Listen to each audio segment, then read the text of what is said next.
Welcome to the Daily Fox Fuel, where we train kingdom-minded creatives, leaders, and builders to become highly skilled craftsmen. Each episode is your spark of strategy, scripture, and straight-up truth to help you walk out your calling with excellence.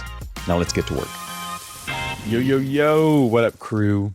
I hope your day is going well. Whatever time of day you are listening to this, I hope, whether it's the start of your day, I hope it's starting great. Whether it's the end of your day, I hope it's ending well. Maybe in between, great. Just get a little extra fuel for that mid-afternoon rush. But let's jump right into it. Today, we're going to talk about delegation, but more in the sense of ownership. Now, hear me out. You can delegate a task. You can outsource the execution of something, but what you can't delegate is ownership.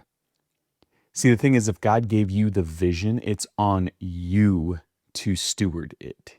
Even with a great team, you are still the one responsible to carry the burden, protect the standard, set the tone. Because delegation without leadership is not empowerment. Rather, it's abandonment. Andy Grove, former Intel CEO, once said, people who leave a company because they don't feel responsible usually will never given real responsibility in the first place. Here's the thing. Ownership is caught, but then it is cultivated. And your team will never carry something with excellence that you just treat casually. I think of this time in building my agency where I went through this phase of trying to build so fast, trying to do so many things, being totally vulnerable here, I just missed the mark on really delegating ownership. Instead, I was just delegating tasks, throwing things out there and not really training well, maybe not doing the best that I could to help my team understand the vision and the level of ownership that they carry. And instead, they just became taskmasters. Sadly, I see this with a lot of clients I work with. It's so radically funny to me to listen to leaders as I'm watching it unfold, leaders being so upset, so frustrated that people just aren't carrying things the way that they carry them.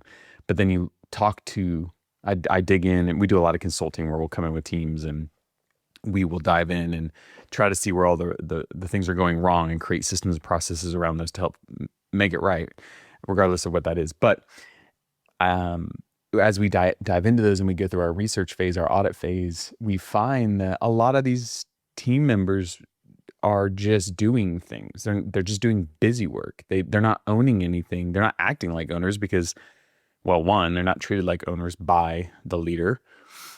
And two, they've just been trained to do. They've not been trained to think.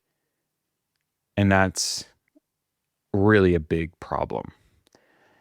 Through my history, through my time, my years of leading teams and developing businesses, it's just, I have learned that developing the level of ownership is what will sustain the organization, the business, more than just delegating tasks.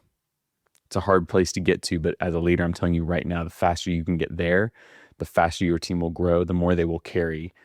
But you have to be willing to serve them in that way. You have to see that as a way of serving your team is to help them become owners within the team. Galatians 6:5, each one should carry their own load.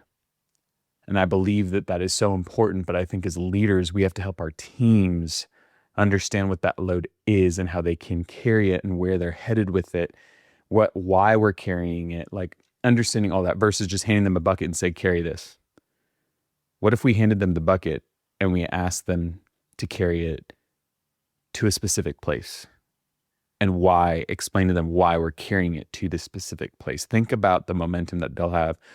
Think about the momentum that they'll have in understanding where they're going and why they're going there versus just do it because I said so. That age is gone. That age of leadership is so old, so outdated, and does not work. Now, there are times where you got it like, hey, like I understand we just got to go. Got it. Good. But that should never be the standard. That should not be the standard in which we operate. So if it matters to you, then you should lead like it matters. And you should protect the vision and you should own the outcomes of that. Lead your team well. help them finish strong, but help explain to them the why. Help them explain why they're doing it. Help them explain where they're going. All of that will bring in some levels of ownership and unlock those levels of ownership that you've been trying to unlock in your team for quite some time. So own the outcome. And from there, your team will own the task. Hey crew, before you jet, make sure you share this episode with a friend and leave us a rating. Thanks for tuning in today. And remember, stay foxy.